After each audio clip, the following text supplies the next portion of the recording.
The clock is always ticking, but Raju never heard it. Good morning, dear learners. Welcome to Learn English Through Story. If this tale moves your heart, consider subscribing, and don't forget to watch until the end, because Raju's journey hides a lesson that could change your life forever. In a small, dusty village surrounded by golden fields of wheat, there lived a boy named Raju. He was clever, curious, and full of energy, but he used none of it. Every afternoon, while other children ran to the fields, learned songs, or helped their families, Raju would sit under the banyan tree with a stick in his mouth, drawing meaningless circles in the dirt. His mother often scolded him gently. "Son, don't sit idle. Do something, learn something, move ahead in life." But Raju would wave his hand lazily. "Later, Amma. I'm still a child. I'll have plenty of time to work hard." In that same village, there was a man called Rao Uncle. He was a farmer, his skin darkened by the sun, his hands rough with years of labor, his eyes shining with quiet wisdom. Every morning before the roosters crowed, Rao Uncle was already in the fields, bending his back over the soil. One day he paused beside Raju, who was lying in the grass, staring at clouds. "Son," Rao Uncle said softly, "free time is a person's biggest enemy. If you don't use it wisely, it will turn into your greatest failure." Raju only laughed. "Uncle, I'm still a kid. Life is long. Let me relax now. I'll work hard when I'm older." He thought time was endless. He thought success could wait. But Raju had no idea that time is like sand slipping through the fingers. Once it falls, you can never catch it again. And then one afternoon, something happened that would change Raju's life forever. But what was it? Opportunity always knocks, but only the prepared can open the door. One hot summer morning, dust rose on the horizon. A wealthy merchant arrived in Raju's village with a caravan of horses, shining carts, and boxes tied with silk ropes. The villagers gathered quickly. Men left their plows, women carried their children, and the children themselves rushed to see the grand visitor. The merchant stood tall, wearing clothes brighter than the morning sun. His ring sparkled, and his voice carried authority. He raised his hand and said, "Children of this village, I have come with an offer. I will give jobs and golden opportunities to those who are hardworking, to those who know how to use their time well. But first, you must pass a small test." The crowd gasped. Some children clapped with excitement. The mothers whispered blessings. Fathers nodded with pride. Raju, too, felt a spark of excitement in his chest. A chance for wealth, a chance for adventure. He pushed through the crowd to listen carefully. The merchant continued. "For 10 days, you must each learn one new skill of your choice. It may be painting, gardening, woodwork, or even singing. After 10 days, I will return, and you will show me what you have learned. Those who prove their discipline and talent shall be rewarded." The children cheered. Moan, Raju's best friend, whispered, "I'll try painting. I've always loved colors." Another boy shouted he would carve wooden toys. A girl smiled and said she would learn to sing. But Raju, he only scratched his head. 10 days is plenty, he thought. I'll decide later. For now, I'll enjoy myself. That evening, while others gathered tools, paints, and seeds, Raju lay beneath the banyan tree as usual. The stars blinked above him like small silver warnings, but he didn't notice. The next day came. Then another. Still, Raju did nothing. Meanwhile, the village buzzed with the sounds of practice. Hammers tapping wood, brushes sliding across paper, voices singing sweet melodies. The children were alive with purpose. And for the first time, Raju began to feel a small worry pressing on his chest. On the third day, he found Moan sitting near the pond, painting the reflection of trees in the water. "Moan, what are you doing?" Raju asked. Moan smiled. "I'm learning painting. I enjoy it, and I think I could do well in it." Raju watched the strokes of his friend's brush, the careful attention in his eyes. A strange feeling stirred inside him. For the first time, he realized, by wasting his days, he had no skill, no practice, no experience. He told himself he would start tomorrow. But tomorrow is a thief. Tomorrow is a liar. The clock was already ticking. And when the 10 days ended, what would Raju have to show? The day of truth always comes, ready or not. 10 days passed like a rushing river. The morning of the test arrived. The village square was alive with excitement. Parents stood proudly behind their children. The merchant's men carried tables into the open field, arranging them like stages where each child would present their new skill. Raju walked slowly, his feet heavy. His heart pounded like a drum he had never learned to play. All around him, the air sparkled with laughter, brushes, wooden carvings, and songs. But in his hands, nothing, only empty palms. The merchant arrived on a tall white horse. His voice was firm but kind as he spoke. "Children, today you will show me what you have learned. Remember, it is not about perfection. It is about effort, discipline, and respect for time." One by one, the children stepped forward. Sparkles Moan held up a painting of the village pond. The reflection of the trees shimmered with blues and greens, so beautiful that even the elders gasped. The merchant smiled and nodded. Sparkles, another boy, presented a carved wooden horse. Its smooth legs and polished mane looked almost alive. The crowd clapped in amazement. Sparkles, a little girl, stood nervously, then began to sing. Her voice, though small, carried a sweetness that melted the hearts of everyone listening. The square was filled with applause, with cheers, with joy, and then silence. It was Raju's turn. He stepped forward slowly, head bowed, hands empty. The villagers looked at him with curiosity. His mother's eyes filled with tears. Rao uncle sighed heavily, shaking his head.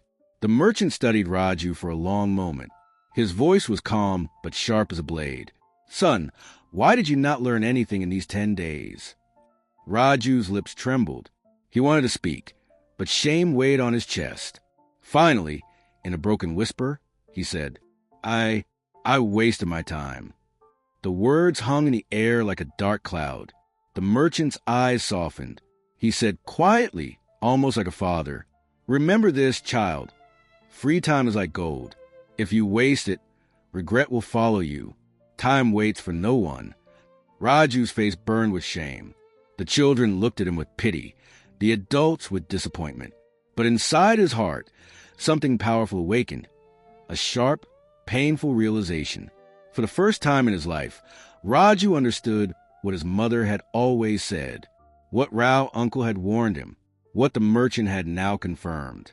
Time was life, and he had been throwing it away. That night, Raju sat on the banyan tree again, but this time, he did not lie lazily on the grass. He stared at the stars with tears in his eyes and whispered a promise to himself. "I will never waste time again." But could a boy so lazy truly change? Could someone who had lived idly turn his life around? Little did Raju know, the real journey was only beginning. Change begins the moment regret becomes a promise. The morning after the test, the village was still buzzing with stories of the children's success. Mont's painting had been hung proudly in the merchant's tent. The carved wooden horse was passed around with admiration. Songs from the little girls still echoed in people's hearts. But Raju, he walked through the village with his head low. Wherever he went, he felt the sting of whispers. That's the boy who wasted his chance. Such a pity. His mother always warned him. Lazy boys never succeed. The words hurt, but Raju did not get angry. He knew they were true. That evening, he sat beside his mother while she lit the cooking fire. The flames danced in her tired eyes. She looked at him gently and said, "Son, you cannot change yesterday, but you can change today. The question is, will you?" Raju swallowed hard. He thought about Rao uncle's words. He remembered the merchant's warning. And most of all, he remembered the shame of standing empty-handed before the whole village. That night, on the banyan tree, Raju made a vow. "From today, I will use every moment. I will not sit idle again. I will learn, I will work, I will move forward." The next morning, while the roosters crowed, Raju did something he had never done before. He woke up early. He washed his face with cold water from the well. He picked up a small book his uncle had once given him, a book he had never even opened. Slowly, he began to read. At first the words fell heavy. His eyes grew tired, his mind wandered, but he forced himself to continue.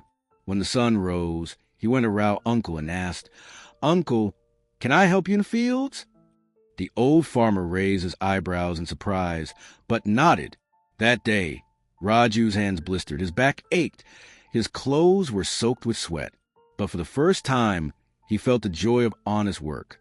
Day after day, Raju began to build new habits. Open book, he read books, even if only a few pages. He practiced small skills, like carving wood and helping with repairs. Seedling, he learned from the farmers, from the craftsmen, from anyone who had knowledge to share. It was not easy. Many times he felt tired. Many times the old laziness called him back to the shade of the banyan tree. But each time he remembered the shame of the test, and he kept moving forward. Slowly, the whispers in the village changed. That's Raju, the boy who is always reading. He's working harder these days. Perhaps he will become something after all. And little by little, Raju was no longer just a lazy boy. He was becoming a learner, a worker, a dreamer. But life has a way of testing those who change. And soon, Raju would face a choice even harder than the test itself. What new challenge was waiting for him? When you begin to grow, life checks if your roots are strong. Months passed. Raju was no longer the boy who wasted his days under the banyan tree. He had learned to rise with the sun, to sweat in the fields, to carve wood with steady hands, and to read books until fire burned low at night. His mother's face softened with pride. Rao uncle often smiled and patted his shoulder. "Now you are learning, son. Now you are alive." But the village soon faced a storm. One season, the rains were late. The earth cracked and the fields grew dry. The crops withered before they could ripen. The farmers stood helpless as their hard work shriveled under the sun. Food became scarce. Some families struggled even to cook one meal a day. The laughter of children grew faint. The whole village felt the weight of hunger. One evening, the elders gathered in the square. The wealthy merchant returned, bringing supplies, but his face was grave. He said, "I cannot feed your village forever. What you need is a plan, a way to survive hard seasons. Who among you has ideas? Who among you has skills?" The villagers looked around. They spoke of prayers, of waiting, of hoping for rain. But no real plan came forward. Raju stood in the back, nervous. His heart raced. He was only a boy, but he had been learning. From books, he had read about storing water. From Rao uncle, he had learned about planting crops that could survive heat. From his own practice, he had learned to work without fear of failure. Slowly, he raised his hand. "Sir," he said to the merchant, his voice trembling but clear, "we can dig a pond to collect rainwater when it comes. We can plant millet and pulses. They need less water, but give good food. If we all work together, we can survive." The crowd turned in surprise. The same boy who once wasted time was now offering wisdom. The merchant's eyes shone. "Your idea has strength," he said, "but talk is easy. Can you lead the work?" Raju swallowed. The weight of the entire village pressed on his shoulders. But then he remembered his promise, never to waste time again. He straightened his back and said firmly, "Yes, I will try." The next morning, while many still doubted, Raju picked up a shovel. He began digging where he believed a pond could hold water. His hands bled, his muscles ached, but he did not stop. Slowly, one by one, others joined him. Rao, uncle, Moan, even the children. The earth rose in piles. The pit grew deeper. And when the rains finally arrived weeks later, the water filled their new pond like a gift from heaven. The millet sprouted, green and strong. The village had survived. That night, the merchant said to the crowd, "This boy has turned his regret into strength. He is young, but he understands the value of time and effort. Learn from him." The villagers clapped and cheered, but Raju only smiled quietly. He knew the journey had just begun, because surviving one drought was not enough. He wanted to build something greater, not just for himself, but for everyone. But how could a village boy dream of building something bigger than his own survival? When a boy learns discipline, he stops surviving and starts building. The drought had passed. The pond was full, and the millet grew tall and golden. The villagers were safe again, and their trust in Raju grew stronger. But inside his heart, something even bigger was growing, a dream. Late at night, while the village slept, Raju sat near the pond he had helped create. He looked at the reflection of the moon in the water and whispered to himself, "If I could change one season, maybe I can change many more. If I could save my village once, maybe I can build something that lasts forever." Books became his closest friends. He read about farming trade and tools. He learned about other lands, where people built machines and stored food in clever ways. By day, he practiced with his hands, carving wood into carts, fixing tools, helping farmers improve their plows. By night, he practiced with his mind, writing plans in the sand, imagining how the village could be richer, safer, and stronger. Moan, his friend, often teased him.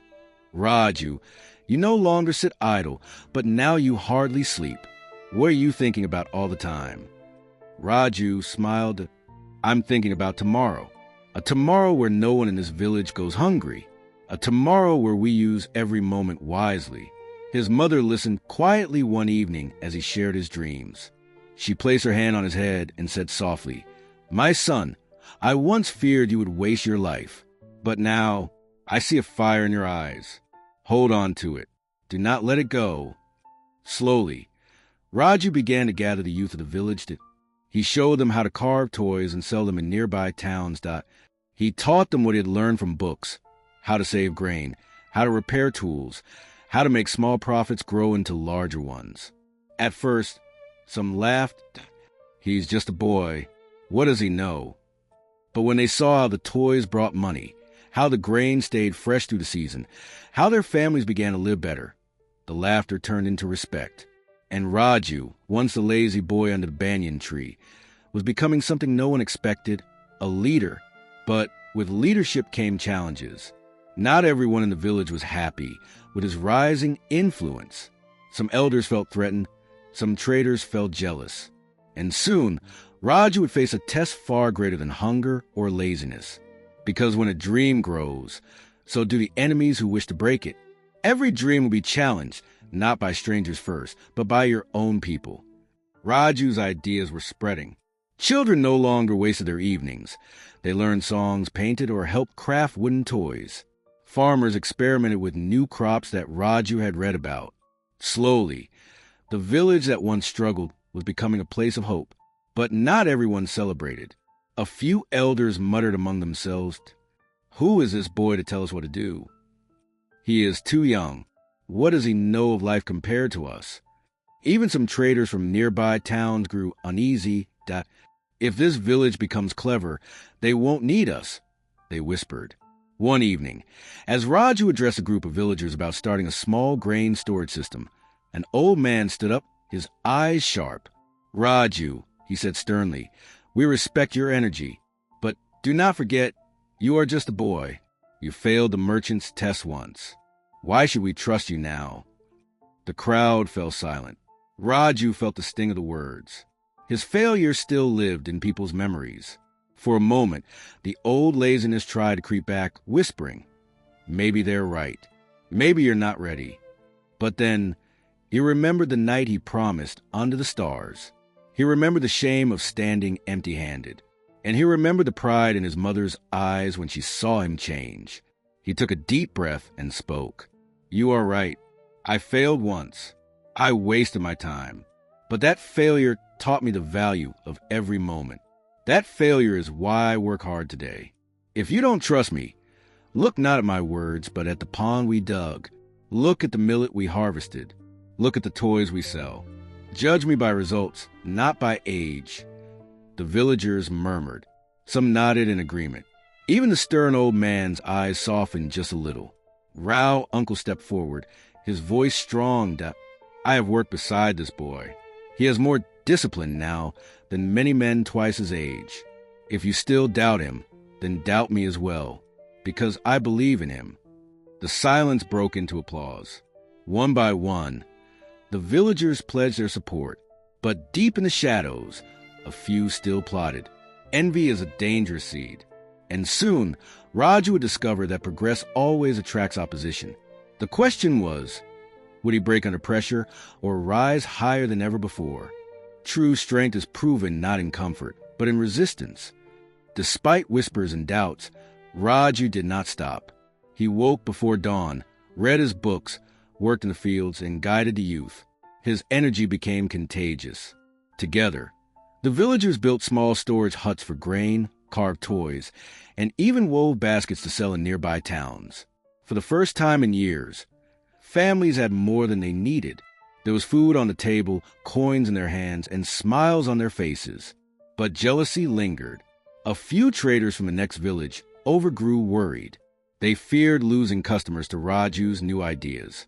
One evening, as Raju carried wooden toys to the market, the traders blocked his path. "You think you're clever," one sneered. "A boy teaching old men? A village making toys?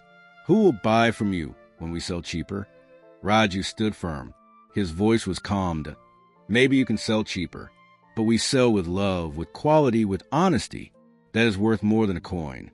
The traders laughed, shaking their heads, but deep inside they knew he was right. Slowly, word of Raju's work spread. Travelers spoke of a village where even children created things of value, where time was not wasted, where discipline had replaced idleness. Merchants passing through began to stop and buy. One day, Moan came running to Raju, breathless with excitement. "Brother, look, your name is spoken in the town. They say Raju's village makes the best toys, the strongest baskets, the sweetest grain."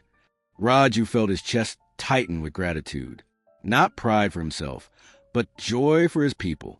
The same villagers who once looked down on him were now walking taller, stronger, more confident.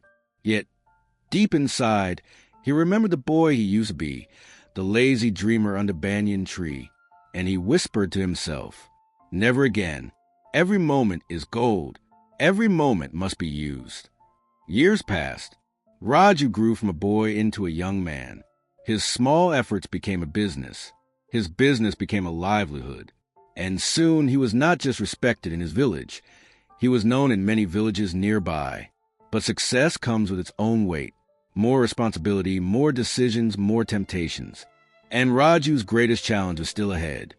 Not fighting laziness, not fighting jealousy, but learning how to use his success without losing his soul. Would he remember the lessons of his past? Or would success test him in a new way? The climb to success is steep, but staying at the top is even harder. By the time Raju was a young man, his name carried weight. He had built a small business with the help of his village. Toys, baskets, and grains traveled far beyond their fields. Merchants who once ignored him now bowed in respect. He was invited to nearby towns, where people asked him for advice that, "How did your village grow so strong? What is the secret of your success?" Raju always smiled and gave the same answer: "Never sit idle. Use every moment wisely." But while his business grew, so did the demands on his time. Letters came from merchants asking for more goods. Farmers asked for loans. Youth asked for jobs. Travelers asked for lessons. Day after day, Raju worked harder. He woke before the roosters, but instead of only books and farming, his mornings were now filled with numbers, deals, and arguments. One night, his mother found him sitting silently, staring at the fire.